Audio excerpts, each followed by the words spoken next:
Bienvenidos al módulo de Fundamentos de la Psicología. Quien les saluda es la licenciada Isabel Ramírez. En esta oportunidad abarcaremos la lección número 5, Campos de la Psicología, segunda parte. Antes de comenzar, oremos.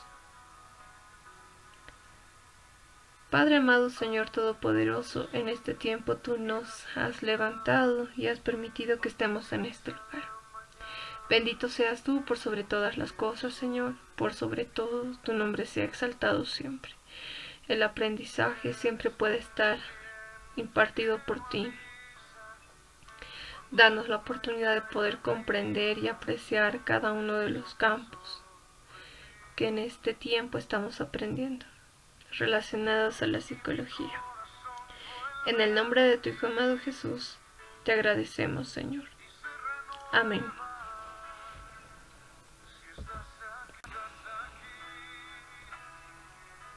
Otro de los campos de la psicología es la psicología fisiológica, en el cual éste pretende alcanzar una explicación biológica sobre los procesos psicológicos. En este caso, el cerebro es el órgano que controla la conducta en interacción con el medio interno del organismo, con el ambiente que rodea. En este caso, en un clásico esquema de estímulo del organismo, respuesta, la psicología fisiológica se centra en cómo el cerebro analiza los estímulos internos, externos y organiza las respuestas emocionales, motivacionales y cognitivas.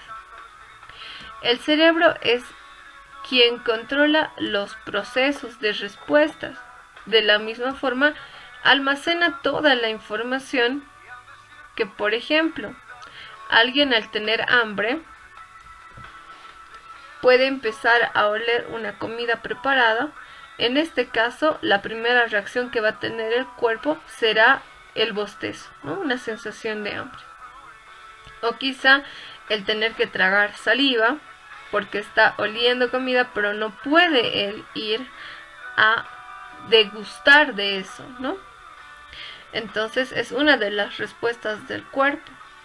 Otra, en el caso de un estímulo, nosotros estamos jugando fútbol y la pelota viene hacia nosotros. El cerebro organiza la respuesta que da como señal el tener que responder o esquivar la pelota.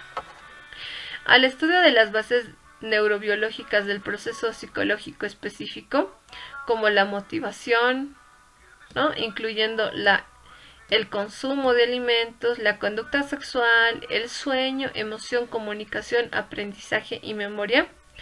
Cada uno de ellos tiene su lugar en el control que tiene el cerebro sobre cada uno de estos órganos. Si bien la psicología fisiológica no trabaja de manera estricta, a partir del aporte de Wundt, padre de la psicología, este campo de estudio tiene sus raíces, desde la edad antigua. Hipócrates y Galeno ofrecieron un panorama más claro en torno a la importancia del cerebro sobre la conducta, Todo viene del cerebro, las órdenes, incluso la forma de comportarse de un individuo. En este caso, alrededor del año 200 después de Cristo, Galeno consideraría al cerebro como un órgano muy importante. Por la misma razón, él llega a diseccionar algunos animales para poder llegar a estudiar su complejidad. Más próximo a la línea de tiempo, en el siglo XVII y XVIII, las posiciones intelectuales relacionadas con la física matemática mantuvieron un eje central en el estudio de la conducta. René Descartes, fascinado por los mecanismos ocultos que hacían mover las estatuas de los jardines reales en el oeste de París. Este le lleva a averiguar lo siguiente. En su mente, el agua, la presión que hace mover las estatuas móviles. Según él, esa agua fue reemplazada por el nombre del líquido cefalorraquídeo. Los cilindros fueron reemplazados por el nombre de los músculos. De la misma forma, la válvula por la glándula pineal, a quien tenemos explicado dentro de este recuadro. Esto provocaría que más hombres de aquella época empezaran a abarcar el estudio sobre el comportamiento, sobre cuál es la implicación del cerebro con respecto a algunas conductas específicas. La glándula pineal es una pequeña estructura ubicada en el techo del diencéfalo. Su función principal es una pequeña glándula que tenemos marcando la flecha. Su principal función es regular los ritmos cardíacos, tales como el sueño, vigilia y secreción. Además, su función es tan importante que nos hace pensar que el cerebro no solamente controla este tipo de procesos.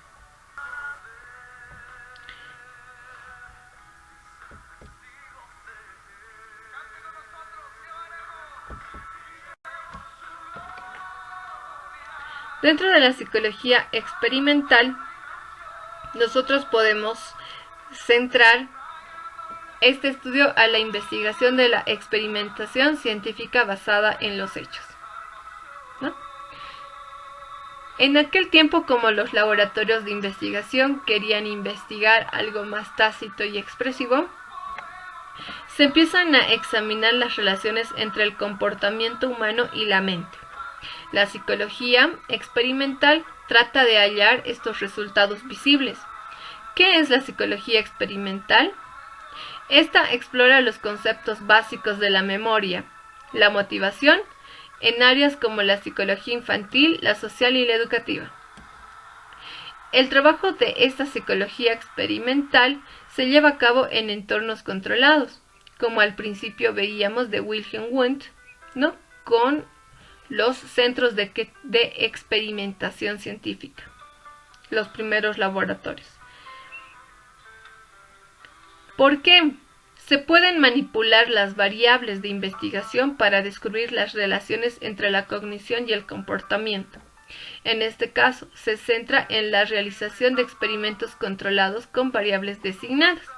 Se tienen dos sujetos, uno de control, un sujeto de control y uno de experimentación, con el cual se hace un monitoreo de avance entre ambos para ver en qué grado ha sido afectado el sujeto, ¿no?, este sujeto al cual estamos manipulando y estamos llevando adelante esta investigación.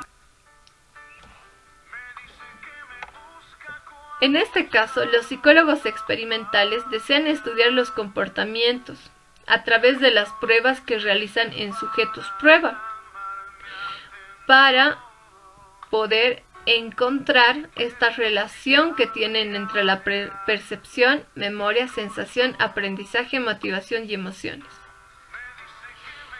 El origen de esta psicología experimental data desde los años 1900. Los psicólogos empiezan a usar las ciencias para analizar y explicar la mente humana. Al finalizar fueron el conductismo, y remarquemos bien, y otras ramas de la psicología las que contribuyeron a la psicología experimental. Ejemplo, este recuadro. El determinismo, el estado en el cual un objeto o evento está determinado por estados anteriores, términos de causa y efecto, ¿no? Un ejemplo que dábamos en clases era el poder observar el cielo y ver si va a congelar o si va a llover. ¿Qué es el determinismo entonces? Por determinismo entendemos un sistema en el que todo proviene de causas anteriores, haciendo necesarios e inevitables los efectos que derivan en causas. También tenemos al empirismo, como el conocimiento que deriva de las experiencias relacionadas con los sentidos y pueden estudiar las cosas que son observables. La parsimonía, que es la búsqueda de la simplicidad, la teoría sobre el control de las emociones. La probabilidad, según este principio para una investigación científica, Las hipótesis y las teorías deberían de ser comprobables con el tiempo, y ese es un requisito formal en una investigación. Además, el material que se saque, el resultado de esta investigación debe ser fiable, debe medirse la consistencia y verificar. Si la investigación puede repetir, se repiten los mismos, entonces se considera confiable. Y el último elemento dentro de una investigación científica es que el producto deba tener validez. La validez mide la precisión relativa y la exactitud de las conclusiones extraídas en un estudio. Por eso es importante tomar en cuenta la psicología experimental. Los resultados son notables, prácticos y usados en diferentes temporadas con la misma probabilidad de resultados. Hablemos acerca de la psicología de la personalidad. Esta intenta entender el comportamiento del ser humano aplicado a su relación con el mundo. Además, en este marco se busca comprender, marquemos esta palabra, la vida psicológica del sujeto ético-crítico, que se construye y vive en un sentido de vida en una comunidad. Además, la psicología de la personalidad busca crear espacios de autorrealización a un sistema social que pretende despersonalizarlo. Un sistema organizado de creencias que ayuda a entender la naturaleza humana. Dentro de la psicología de la personalidad, nosotros vamos a denotar algunas características. Galeno asignó a cada tipo de persona fundamentalmente una característica biológica basada en 4 fluidos corporales de aquella época. Probablemente hemos escuchado hablar de una personalidad, carácter sanguíneo, uno melancólico, el otro colérico y el otro flemático. William Sheldon hace una clasificación paralela a la de Ernest, donde hacen una comparación de este tipo de personalidades ectomórficas y leptosómicas entre pícnicos y atléticos. Sigmund Freud va más allá del simple comportamiento y denota un fundamento en la conducta humana, que busca varios instintos inconscientes llamados también impulsos. El objeto de estudio en la psicología de la personalidad describe de forma fiable y útil a las personas en base a sus características físicas, psicológicas, a partir de la observación de la conducta y la predicción fiable de las diferentes formas de comportarse de las personas, diferentes, individuales, en una misma situación o en situaciones similares. Existen métodos psicométricos que sirven para descubrir las diferencias individuales. El psicoanálisis trata de entender la personalidad a través de las diferentes etapas del desarrollo. Y tenemos algunos temas de estudio, como el carácter de conjunto de rasgos psíquicos individuales o el temperamento, que es el componente estable hereditario de los rasgos, el armazón más o menos fijo de cada persona. Luego tenemos a la psicología clínica o consejería. Dentro de esta podemos encontrar que es parte de la rama de la psicología que se encarga de investigar, evaluar, diagnosticar y dar un tratamiento en base a un problema que se está manifestando. Los orígenes de esta psicología clínica se remontan al año 1896 con Leitner-Whitmer en las primeras décadas del siglo XX, siendo la psicoterapia y el asesoramiento psicológico, ¿no?, dos de las prácticas más importantes. La psicología clínica estudia elementos que tienen algún tipo de incidencia en los trastornos mentales o la conducta desadaptativa de algunas personas. Su objetivo de estudio es restaurar su equilibrio psicológico. ¿Qué enfermedades entonces tratará la psicología clínica?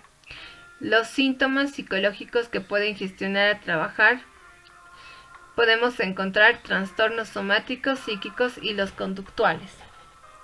El pronóstico y la rehabilitación de todas ellas ¿no? Afectan a la salud mental y pueden generar malestar, sufrimiento en las personas. ¿Qué tipos de tratamientos? ¿Qué tipos de problemas trata la psicología clínica? Trastorno bipolar, ansiedad, trastorno obsesivo-compulsivo, trastorno de estrés postraumático, trastorno de estrés agudo, somatización, disfunciones sexuales, abuso sexual, dependencia emocional, insomnio y trastorno del sueño, trastorno de personalidad y terapia de pareja. Podemos rescatar a la misma psicología, ¿no?, al área de la consejería, la parte práctica, en la cual nosotros podemos utilizar diferentes técnicas de entrevistas para ir abordando este tipo de problemas sin problema alguno, solamente detallando el rol del entrevistador y el entrevistado. Luego tenemos a la psicología social. Dentro de esta psicología social, nosotros podemos entender que estudia a las personas cómo se comportan, piensan, sienten dentro de un contexto social, es decir, cómo nos comportamos ante diferentes situaciones. La psicología social se puede manifestar en el individuo. Explica por qué las conductas de los seres humanos, utilizando un modelo científico y prediciendo futuros comportamientos de dicho modelo. Dentro de la psicología social del ser humano, nosotros podemos encontrar lo siguiente. En todas estas áreas, la psicología social del individuo afecta directamente a nuestros comportamientos y pensamientos. Estamos prácticamente en una conexión con el mundo, ¿no? Estamos enlazados al mundo y con las personas que viven en este mundo. Ellos influyen en nuestro estado emocional y en cuanto a el comportamiento que nosotros asignamos.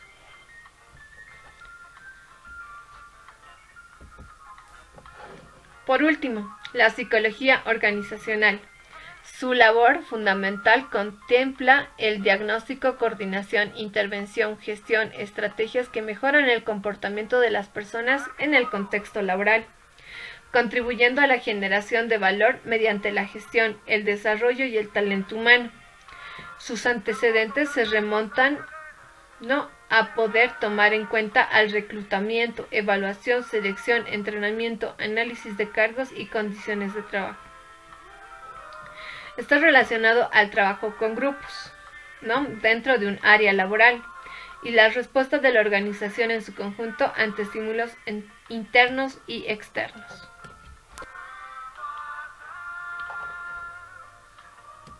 Además, según Pérez, esta es la disciplina que estudia el comportamiento de las personas en el seno de una organización, que hace, por lo tanto, un especialista en psicología organizacional, estudia el comportamiento humano dentro de una organización, evalúa y selecciona al personal, evalúa el desempeño tanto en los individuos como en la organización en sí, diseña programas de formación y desarrollo organizacional y desempeña actividades de planificación, organización, dirección y control.